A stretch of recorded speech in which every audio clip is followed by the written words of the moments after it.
Welcome to another episode of The Brand Called You, a podcast and podcast show that brings you leadership lessons, knowledge, experience, and wisdom from thousands of successful individuals from around the world.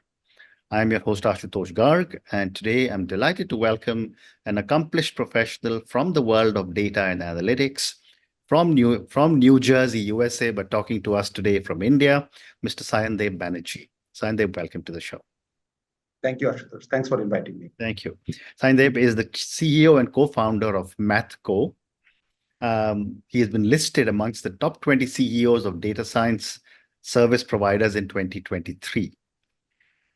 So, Sayandeb, before we talk about data-driven decision-making, tell me about your own amazing journey in brief.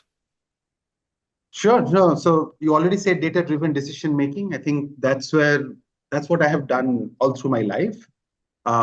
Post my post-graduation from Indian Statistical Institute, I've been working in this space both in India and the US over the last about 25 years. Started my career with GE, very interesting run with GE Capital. Many of those businesses don't even exist today, but and very early days of data analytics as well. Right. I was partly in India, and then I was in Connecticut in the US with GE Capital for a bit. Then I moved back to India almost 20 years back, and I was one of the founding team members of this company called Mu Sigma. Had a great run, kind of built a fairly large enterprise, working again on data analytics, things like that. Almost 8 years back is when I co-founded MathCo with two other co-founders of mine, Aditya and Anuj, and has been having an amazing run and journey building MathCo over the last 8 years. And as they say, the rest is history. Well done. Sayandeb, let's talk about data-driven decision-making. And my first question is, what are some of the key challenges the Fortune 500 companies face when transitioning to data-driven decision-making models? Oh, that's a great question. I'll highlight on what we see as problems in today's world, right? Over the last 25 years, as I have observed different enterprises going through this journey, the challenges has also evolved. Right? I mean, things that were a challenge probably 20 years back is not a challenge today. But if I look at the landscape that we are in today, so first of all, data-driven decision making is the good news is that it is way more acceptable or accepted, right? Rather than the time I'm talking about when the biggest challenge was to just convince people that look, data can help you to make decisions. I won't say that's the biggest challenge. There can be the same challenge that's still there in small pockets, but most of the world has accepted the fact that data have to be used, right? For having the edge, for being a competitive advantage, you need to leverage data. There is no way. But it's interesting that the challenge still starts with the very foundation of data. It's amazing to me that if I would have answered this question when I would have started my journey, and even today, yes, it has improved a lot by miles for sure. But still, the biggest challenge is just availability of the right data at the right time, clean data. It sounds extraordinary to me that even today data is one of the biggest challenges. But and it is about just the data, availability of the right clean data at a time, at a stage where you can kind of build all those insights and help decision making. That's one part, which is a supply side of the problem. I think the bigger challenges that enterprises face is on the demand side. When I say demand side, there is a producer and there is a user, right, or a consumer. On the production side, I think, as I said, data is probably the biggest challenge because compute, storage, algorithm technology has made tremendous progress. I mean, I won't complain at all that obviously it will keep making more progress, but I won't complain that there is a roadblock there. But from a user perspective, from a consumer perspective, because humans are involved in making those decisions. It's not a machine that is making a decision. It is humans who are making a decision. there is a lot of gap that we see at times between what insights are being produced, what is really needed to make a decision, and to put it under a big umbrella and a cliche, I would say this whole problem or the challenge of change management. How do you, kind of change an existing process so that Right. instead of doing it in a way, you are doing it in Very doing well it said. in a data-driven manner. Right? So that I feel is the biggest challenge to data-driven decision making. Yeah. I think in Very this. interesting. And, yet when from my own world, that I'm in the corporate world and as an entrepreneur, the moment one starts to integrate analytics into existing business processes, there is a disruption. Yes. I'd love to get your perspective on how can this be done without causing major disruptions? Well, the short answer is it cannot be done without any disruption. See, whenever you are changing something, there will be some, but your point is, kind of very valid, that how can we minimize disruption? Because if you minimize disruption, then it will be adopted a lot more, and that will really help data-driven decision making. Um, the best thing to do is to, what we typically call as be more user centric. Now, I know it sounds like a cliche, so let me break it down. When we are thinking of solving a problem, many a times, and this happens with us, this people in this community, left brain, data oriented, logical, right? So we get too enamored by the problem, by the data and by the technology. Whereas if we can really keep the end user at the center, the how it will be used, if we put that into the design of our solution, it will be a lot better. If you can involve them even in the solution building, right? So then I feel, and I've experienced also that kind of then there will be obviously some changes, some disruption, but it can be minimized. So basically, just Well said. front load a lot of the end process. Well said. And Sayandeb, what role does predictive analytics play in helping companies stay ahead of market trends and customer demands?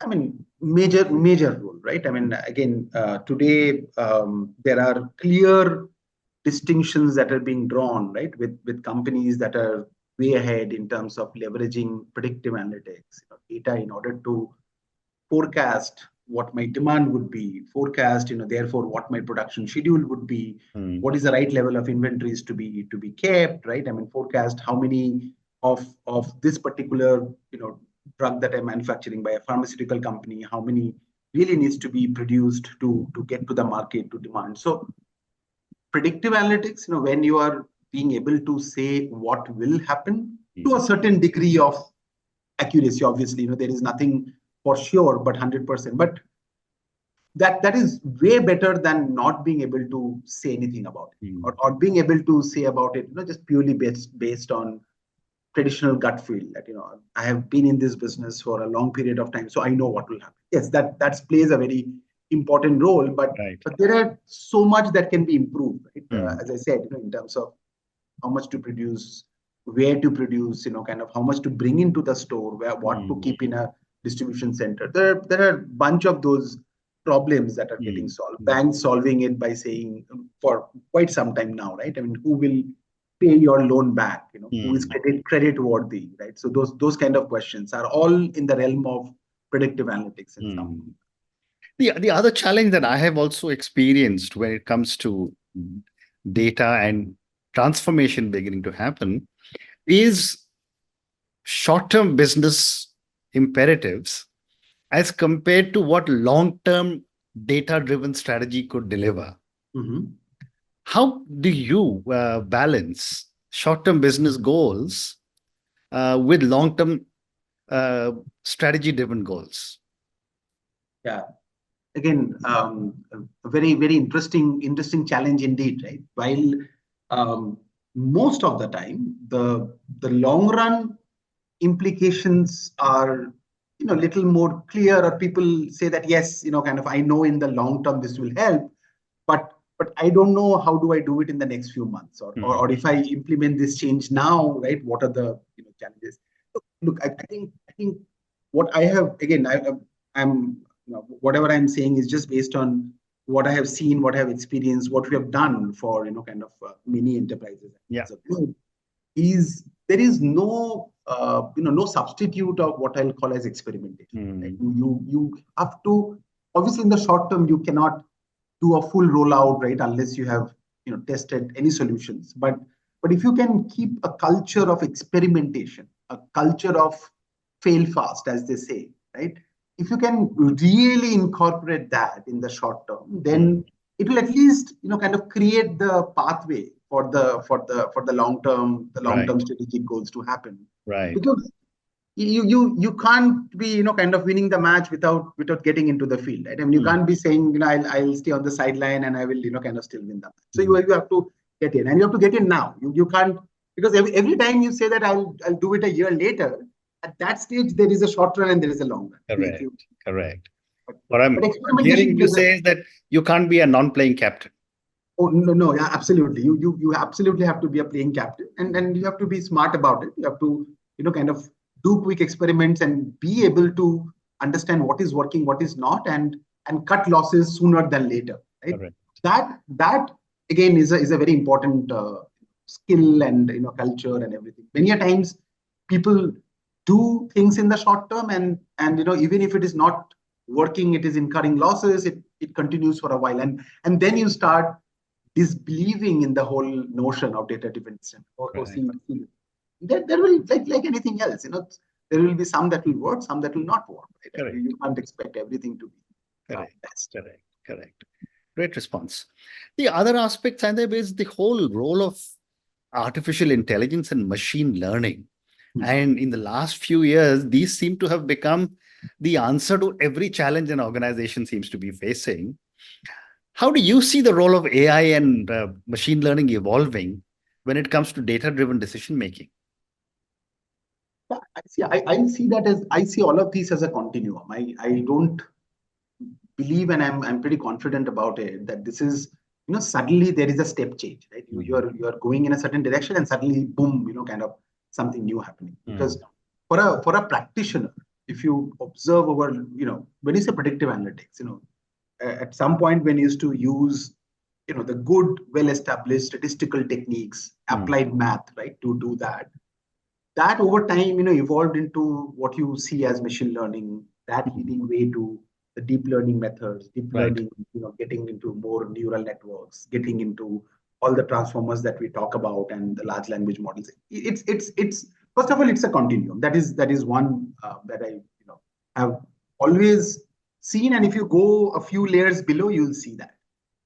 You made a comment that it seems like machine learning or artificial intelligence is the panacea to all problems. Correct. Kind of around. That's where the problem lies. Right? That's where I believe that this overhyped kind of expectations are causing more challenges than kind of the real solutions and the good part of it. There is over expectation, right, today. But no doubt this is a game changing kind of evolution of the technology, for lack of a better word. But it is evolving. I mean, kind of there are a lot more to come. You will have to wait. You have to be very careful when I'm using it. What am I using it for? There is a belief that for every problem, kind of looks like there is an AI solution. No, there is not. There are some where there is very, very nice commonsensical solution that exists.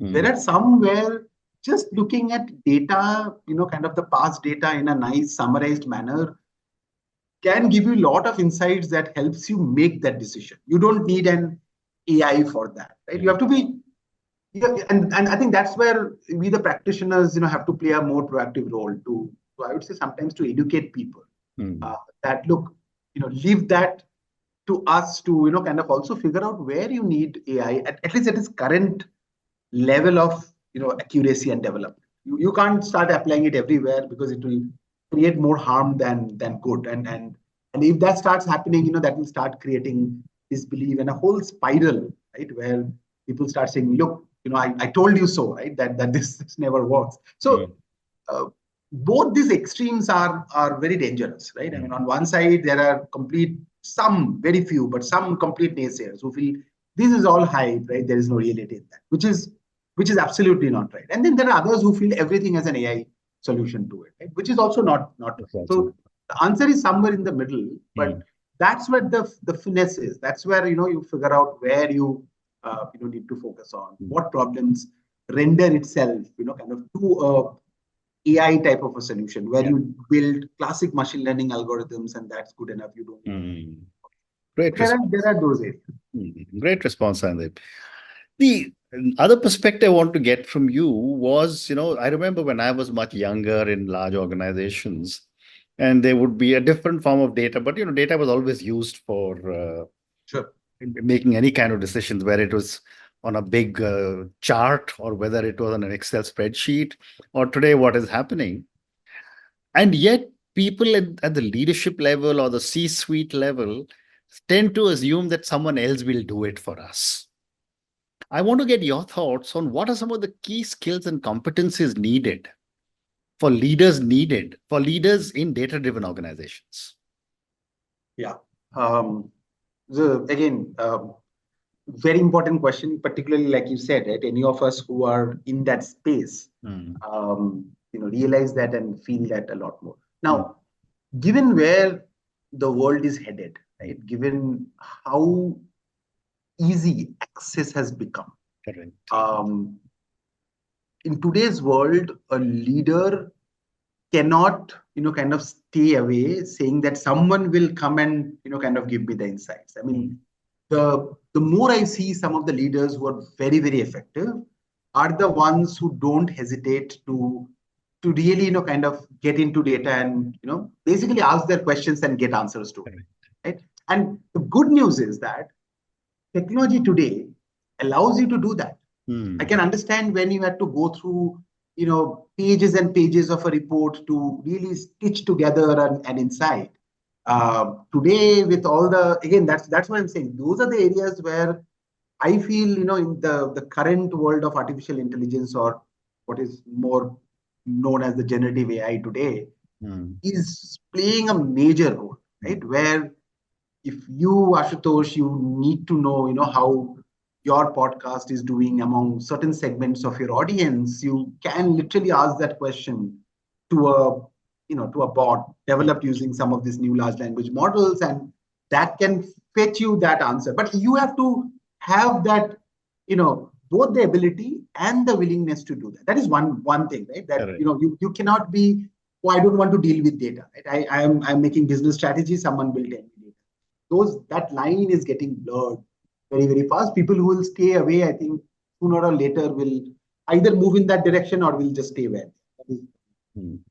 Other thing I just want to mention, and you remember I talked about this whole experimentation. Yeah. I think accepting failure, because if you really have to be data driven, right, you will have to experiment. You'll have to try out different solutions, and some of them won't work. Now, if every time something doesn't work, right, and that becomes a big, failure, and therefore a point, oh, this is so bad, and this, then you'll never encourage, data-driven decisioning in an organization. So I feel, and I can see that very well, that some of the organizations that has made good progress, sometimes the whole company, sometimes a part of the company has made good progress because the leaders are far more accepting of failures as long as the experimentation culture is on. As long as there is conviction that the right intention was there, the right effort was made, yet this failed and there was a quick learning and then something new started. Instead of, I almost say that you have to find a way to celebrate failures, right? That's in a very controlled manner. But if you keep kind of only blacklisting failures, then it will never happen. So that's another, I think, very important characteristic. I feel in today's world, leaders have to kind of. Great response. Great response. I also wanted to ask you: are there any ethical considerations that companies should keep in mind when it comes to using data? Yes. Absolutely, yes.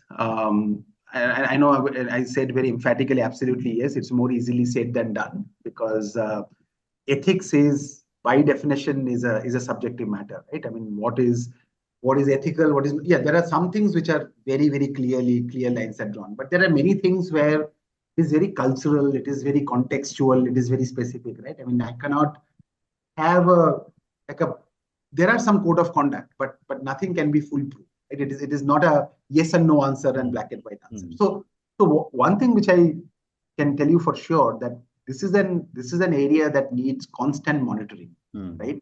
The ethical question comes from what we call as bias in the data, right? The underlying data that may be biased in a way that the response or the answers that you get from the data has, gender bias, has racial bias, has religious bias, or and that's where the bigger, kind of ethical problem comes in. Now, it's I think people are taking note. If you look at most, the AI first or the digital first companies, they are all really putting big focus on what we are calling as responsible AI now.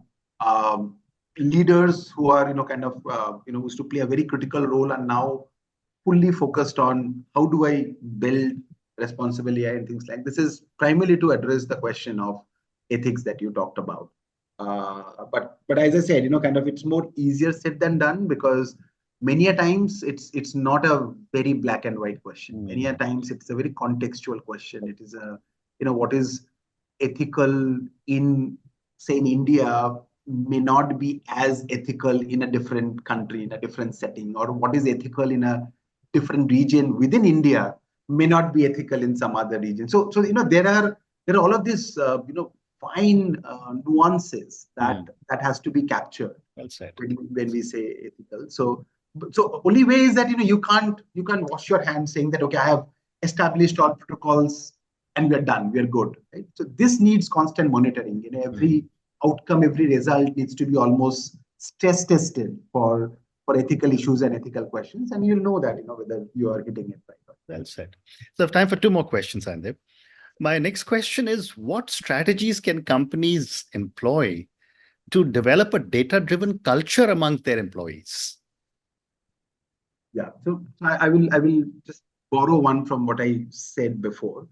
One is, definitely celebrating failure, because unless you put failure also in the center stage, because in order to be data driven, as I said, right, when you leverage data to make a decision, there is always a chance, because at the end of the day, nothing is 100%, nothing is sure. Right? I mean, one of the things that people in the data analytics world really love is this word called probability, right? I mean, everything that we do are probabilistic, are stochastic, Yes, there is a very high chance of something happening, and hence we make a decision. But high chance only means that there is a small or a narrow chance of that not happening as well. So when that happens, because if you say that there is a 90% chance of success, which means there's a 10% chance of failure.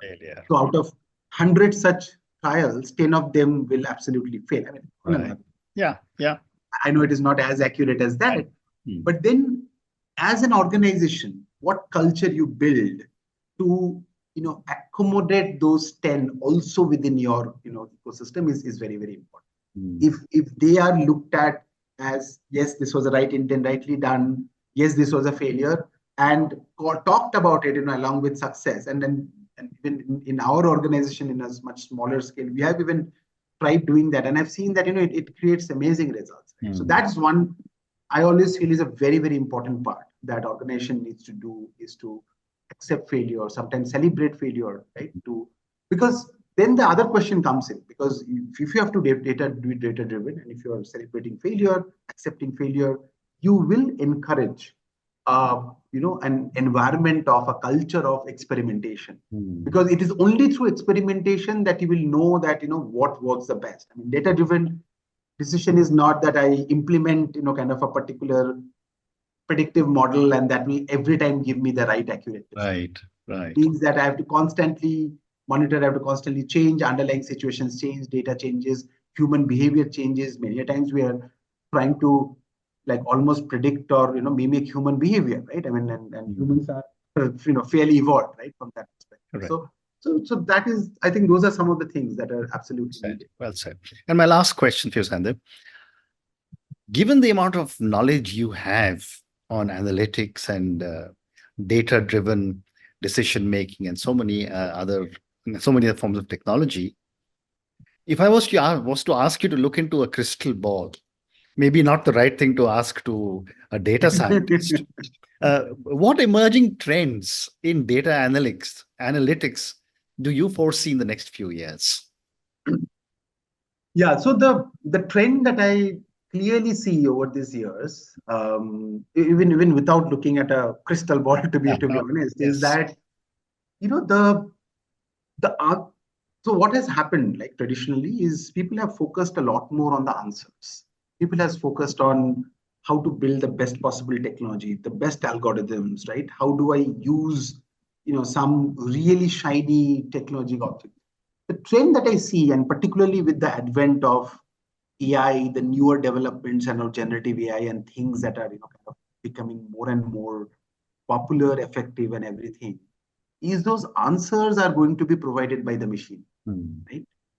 Absolutely, some of the best codes will be written by the machine and not by humans. Some of the best construction of a process flow are actually done by a machine trained well, rather than, and then it's natural because the machine can do so many permutation combinations that either we cannot do, or even if we do, we cannot retrieve all of that, right? I mean, the whole, but machine don't care, right? I mean, they don't get tired. Correct. So therefore, in this space, how you ask the right question, how do you formulate a problem, how do you think about almost creating the right data to solve a problem, right? I mean, how do you, in a process, capture the data that you're not capturing today that will help you answer? I think those will become far more. Right. So what I'm essentially saying is, while this was always thought of as a very, very left brain centric, world and activity, right brain is already becoming and will become more and more. So the more balance, the trend I'm seeing is the more balance between the two. It's not about just the great technology, codes, answers, algorithm. I've built this, the recursive neural network, which will do, machines will do that for you. Absolutely. You don't have to do. I mean, if not today, kind of very soon. It will happen, I'm sure. Moving in that direction. Yeah. And on that note, Sayandeb, I just want to say thank you so much for speaking to me about data, about data-driven decision making, about artificial intelligence, about how leaders can use this data. And a very powerful comment you made, which I think is worth everyone to think about, is that number one, leaders need to roll up their sleeves and get their hands dirty when it comes to data-driven decision making. But more important, they need, and all of us need to learn to ask the right questions with enough data for the machines to get a proper response. Otherwise, I remember in the old days when computers had just started, and I'm much older than you, it used to be COBOL and Fortran language. Yeah. There was the thing called GIGO, which was garbage in, garbage out. So the message you were giving to me, and even in the trains you said, was how important it is to be able to ask the right questions from our machines. Thank you so much for speaking to me, Sayandeb, and all the very best to you. My pleasure, and thank you, Ashutosh. Thank you. Thank you for listening to the Brand Called You videocast and podcast, a platform that brings you knowledge, experience, and wisdom of hundreds of successful individuals from around the world. Do visit our website www.tbcy.in to watch and listen to the stories of many more individuals. You can also follow us on YouTube, Facebook, Instagram, and Twitter. Just search for the Brand Called You.